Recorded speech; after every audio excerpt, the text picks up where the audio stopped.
Olá, meus queridos alunos, estamos aqui mais uma vez para começar algumas aulinhas, para a gente não esquecer o que a gente aprendeu nesses últimos dias. Então vamos só colocar, me apresentar aqui. Na realidade, qual é o objetivo principal desses vídeos? Principalmente a gente revisar os conteúdos das matérias que a gente viu desde o início do ano. Ou seja, para a gente não esquecer o que a gente já viu. Ou seja, quando a gente voltar dessa quarentena, a gente retornar à nossa sala de aula, a gente não ficar completamente perdido frente ao que a gente tem ainda pela frente em questão de conteúdo. Então, para que a gente não perca essa característica, vamos estar em contato, e eu vou tentar fazer sempre videozinhos bastante curtos para a gente relembrar um pouco o conteúdo. O conteúdo que a gente vai apresentar hoje, tá? Agora, para a gente voltar um pouquinho aos conceitos que a gente já tinha visto e que a gente precisa dar uma relembradinha.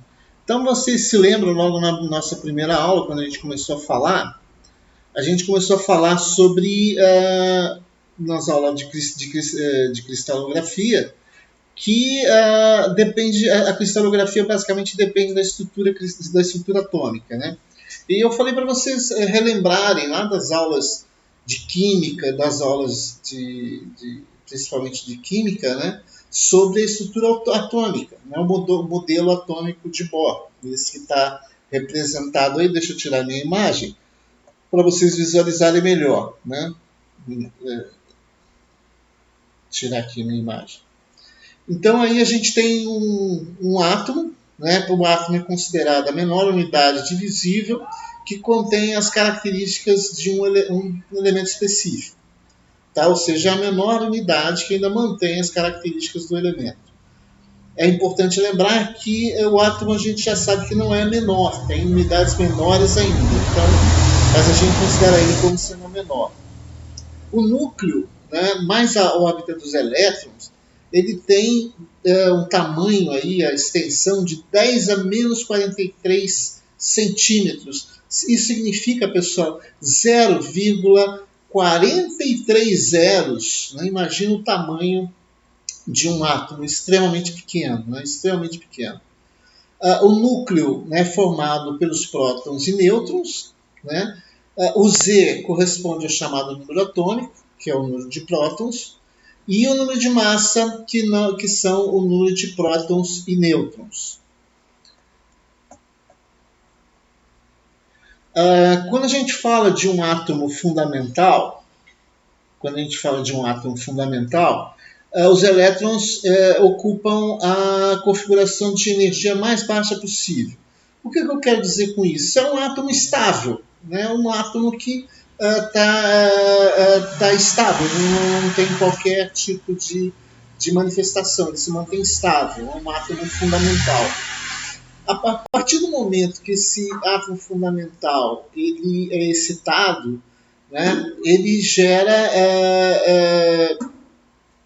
alterações nas suas órbitas mais internas, ou seja, né, eu tenho, se a gente lembrar, né, que é aquele conceito que a gente viu no slide anterior, de que o átomo corresponde a um núcleo formado de prótons e nêutrons, e rodeado por uma nuvem de elétrons, né? Quando você tem esse número, ele é estável, ou seja, o número de prótons, o número de elétrons e o número de prótons é igual, você tem o equilíbrio, né? A partir do momento em que há alguma excitação, você tem mudanças de níveis energéticos. E isso, né, torna um átomo neutro excitado, que a gente chama, de maneira geral, a gente chamaria de íon, que é um átomo que tem a capacidade de perder ou ganhar elétrons. Né? Os fótons são aquelas partículas que são emitidas quando os elétrons ocupam as órbitas mais internas. Então, quando ele muda de uma órbita para outra, ele gera um fóton, ele tem essa probabilidade de né, gerar um fóton. Os gases raros, que a gente também comentou, deixa eu novamente tirar aqui minha imagem, deixa eu mudar ela um pouquinho de posição, né? Aí você tem eles aí. Deixa eu tirar a imagem para vocês poderem ver melhor. Os gases raros, as estruturas eletrônicas estão completamente estáveis, ou seja, as órbitas externas estão completamente preenchidas, né?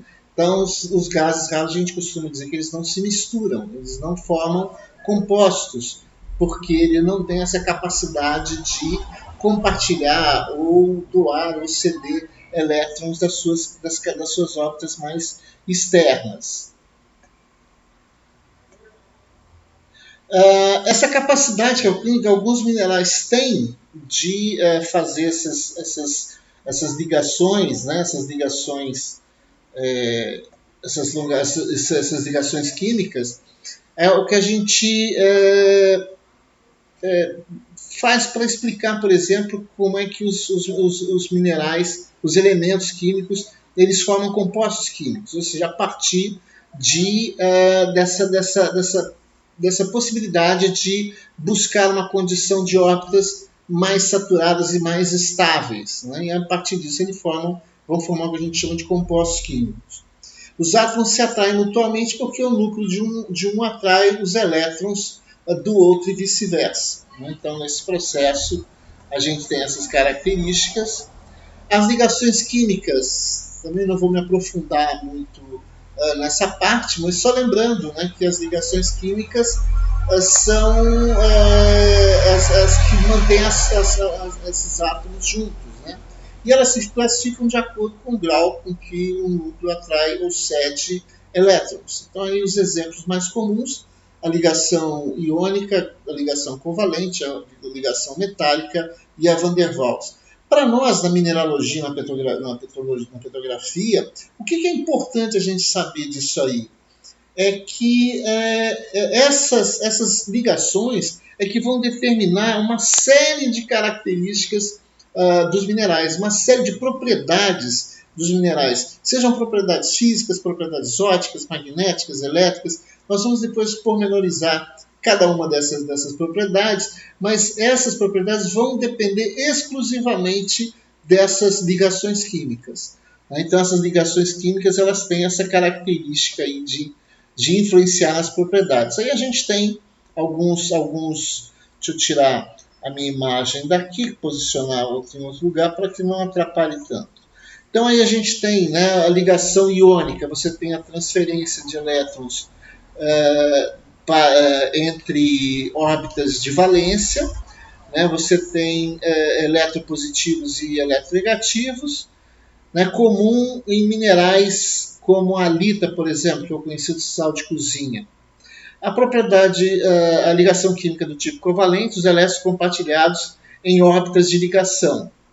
Você tem eletropositivo, eletronegativo, eletronegativo e com eletronegativo. Tá? Nesse caso, ela é muito comum em minerais, né? A maioria dos minerais tem ligações covalentes. As ligações do tipo metálica, os elétrons são compartilhados entre muitos átomos. Então, você tem eletropositivo, mais eletropositivo. Os metais, por exemplo, são muito comuns nesse grupo. As ligações de Van der Waals são a atração eletrostática por um dipolo induzido.